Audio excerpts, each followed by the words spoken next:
Hey guys, Audra here with Flawless Exotic Creations, and today is going to be a little different. It's just me, myself, and I today. So you get the wonderful pleasure of hearing my voice and seeing my face for the next, 10 minutes or so. So anyway, I just wanted to come to you guys today because the reptile industry as a whole has typically been a fairly male-dominated area. And as a female involved with reptiles, I kind of wanted to touch base on some things that, I've experienced as well as, just come across throughout my time being involved in the community. And, there are some common misconceptions about females in the industry. And I think if we can talk about these and kind of put them out there and discuss them, it will not only help the industry as a whole to grow in our female base, but it will also help men and women alike be able to start having some good communication about, topics inside of the community, inside of the reptile industry. Like, I do really feel it's important for us to be able to understand that women and men communicate in two totally different ways. And if we plan to get anything accomplished just in life in general, then we have to kind of figure out how to bridge the gap between male-female communication. So you guys know that if you followed us for very long and you've seen me at all, you know that to have 200 snakes in my backyard was not exactly on my bucket list of things to do in this life. However, we have them. And I have actually grown to really enjoy and love them. I love doing these, diving into these Gene Chaser series that we have, diving into, the genetics behind it, diving into the science behind it, diving into just the animals in general. I've always been an animal lover, not necessarily a reptile lover, but I have always been an animal lover. It's hilarious because I'm constantly bombarding Will with let's get this or let's get that. I could legitimately be a farmer, and I've gotten to the point where I feel like he could probably be a farmer too. He doesn't, I don't think he wants to admit it, but I do believe he could be a farmer. But anyway, let's dive into some of these misconceptions that might help you guys bridge the gap between some of the females that you come in contact with in our community, and may keep you from getting into arguments with some of these women who, feel very empowered by the area of expertise that they hold, or the area of reptile adventures that they have immersed themselves in. So the first misconception that I like to touch base with is fear or aversion to reptiles. Now, it's understandable, stereotypes say, in movies and books and, all these different stories. And then sometimes in the media, women are presented as these weak little just damsels in distress that need to be saved. And due to that stereotype, women typically are characterized as being a little bit more maybe squeamish around certain things or more fearful. In reality, a lot of the women, in this particular industry are very passionate about their reptiles and don't mind getting bit every once and again. And they actively seek out opportunities to work with them. They go herping. I actually have got two that I just rattle off the top of my head that I see on a regular basis on our social media wavelengths is Exotic. She's just a beautiful representation of working with different animals and animals that are labeled as scary. And then Catalea. Catalea is a YouTuber that I have had the pleasure of meeting with, and she's absolutely amazing. In fact, I thought she might take my pig at one time, but I ended up keeping my baby, and I have grown to love my pig. So just all you out there, I know if Miggy's Morphs is going to watch this, and at any point in time he will know that the pig is a big deal. I have had a severe fear of not reptiles, but of snakes specifically. I do believe that does come from ages of a stereotype of women being more fearful of things that can harm you. However, snakes in general seem to be a particularly common fear across the board with both male and female. So I'm not really sure how this became a very, deep-seated stereotype for women versus men. I mean, you could have this fear and be anyone. Number 2 common misconception of women in reptiles, or females dealing with reptiles, is lack of knowledge or expertise. And honestly, this is a real misconception, because the deal is that females are absolutely capable of being in scientific and technical fields. In fact, made significant contributions to research, conservation, and education. I can, think of, I'm using YouTubers as an example. One of the biggest ones I can think about is Snake Discovery, Emily with Snake Discovery. She is a wealth of knowledge and, a pinnacle of conservation and research in her contributions to the reptile field.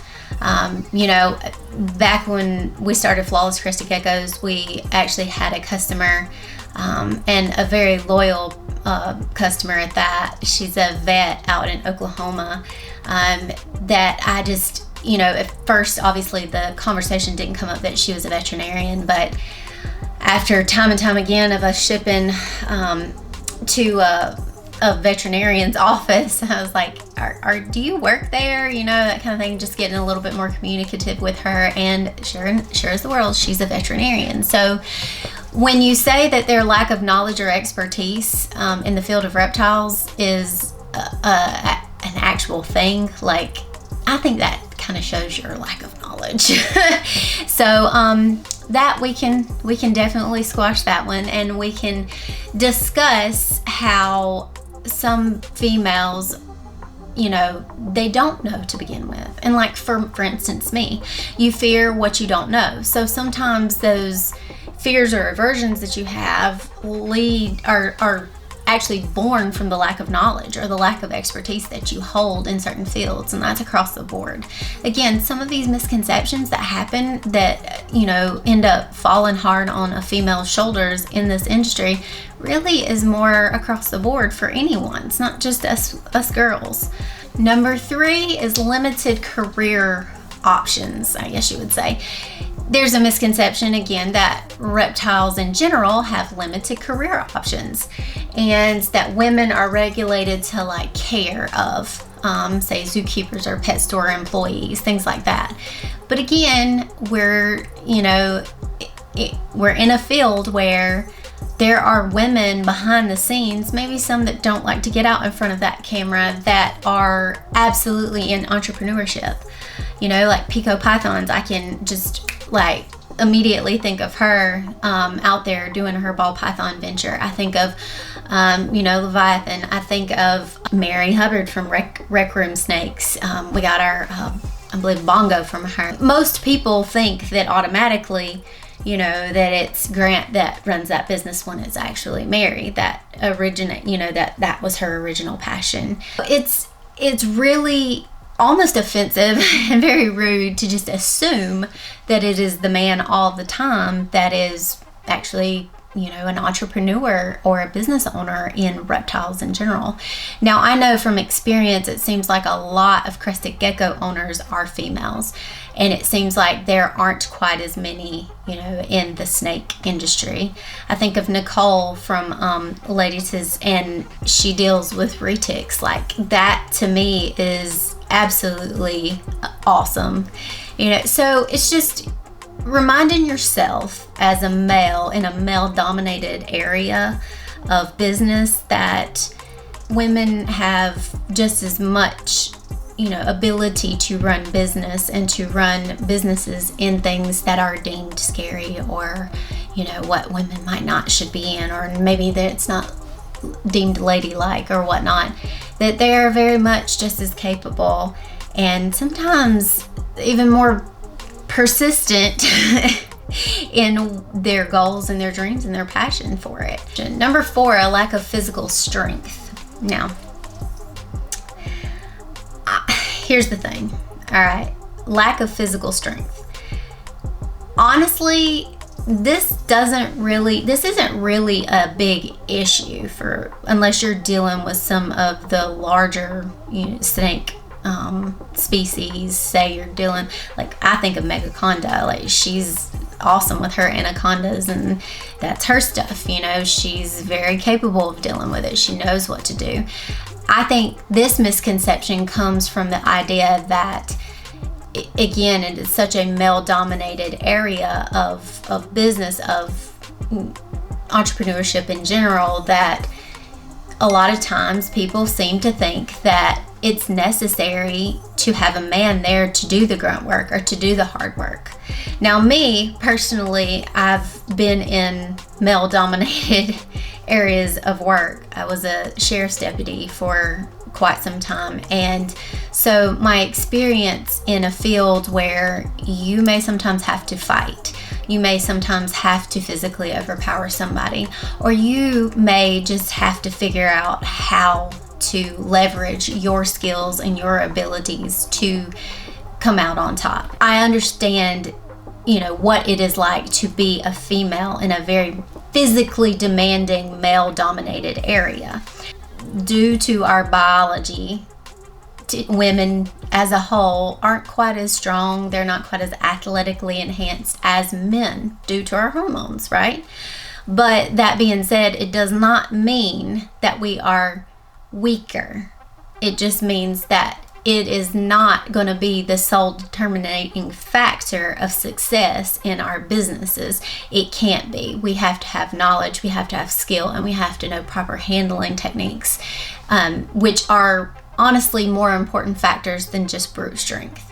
So I think that is just a misconception that sometimes goes a little overboard with things, because I know in my experience in the sheriff's office, like, there were some of the men there that were by far weaker than me and by far less skilled than me. I could probably run circles around them, and probably they wouldn't be able to fight their way out of a paper bag, but because I was a female, I always had to work 100 times harder. So keep that in mind, that women tend to have this feeling of, I have to prove myself in a male-dominated area.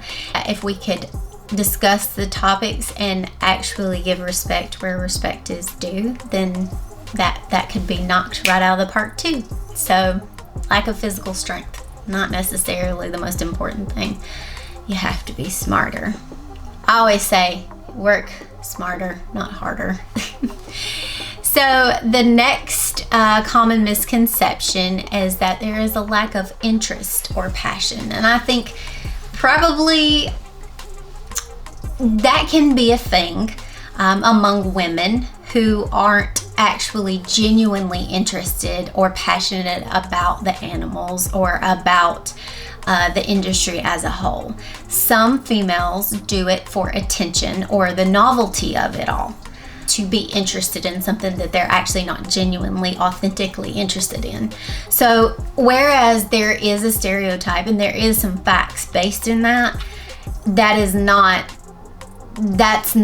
a common misconception about females or women who are actually really legitimately interested in this field and who go above and beyond.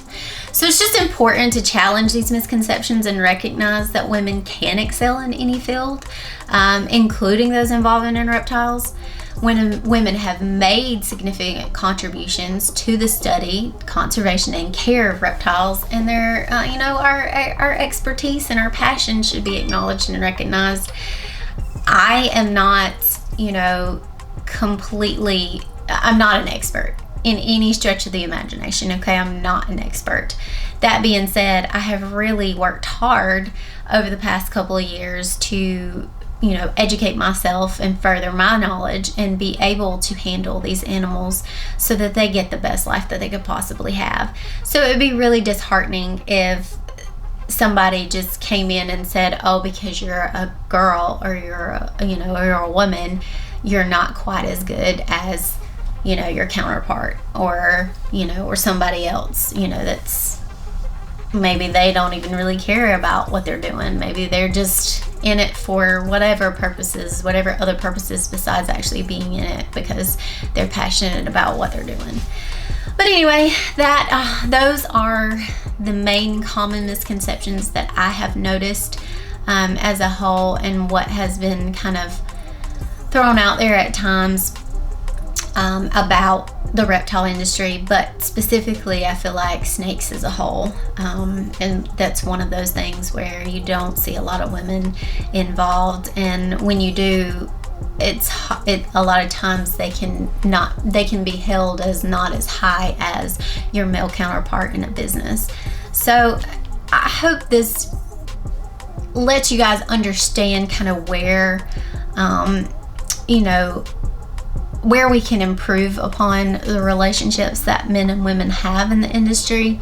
I know a lot of men that in this industry, a lot of men that run their businesses and are absolutely respectful and absolutely encouraging, and that is such a benefit because it really gives those women that confidence that they need to keep pushing for what they're doing, and helps the communication, the relationships between our female-run small businesses and our male-run businesses. It's nice to see female faces out there, and it's nice to see the camaraderie that can be established when you have good communication between males and females in the industry. So yeah, that's about it. I think the only other thing that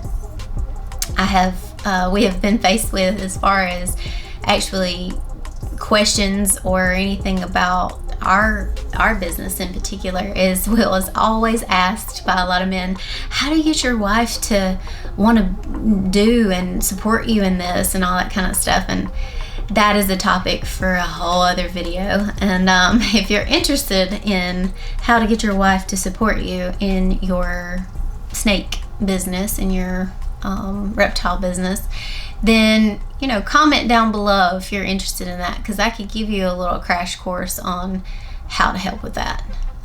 Some of the answers to your questions may not be what you want to hear, but I can definitely help you out on that. So if you ever want to hear that type of video, then just comment down below. But I hope you enjoyed this. Hope it didn't ramble too much. I have really enjoyed this community, and it has really empowered me to educate myself further and to increase my knowledge and increase my mental strength as far as dealing with these animals, and it's gotten me over these hurdles of these fears that I have actually had. So experiencing the stereotypes, breaking the stereotypes, and bringing us together as a community, both on the male and the female side. So, and I look forward to seeing you again. Bye.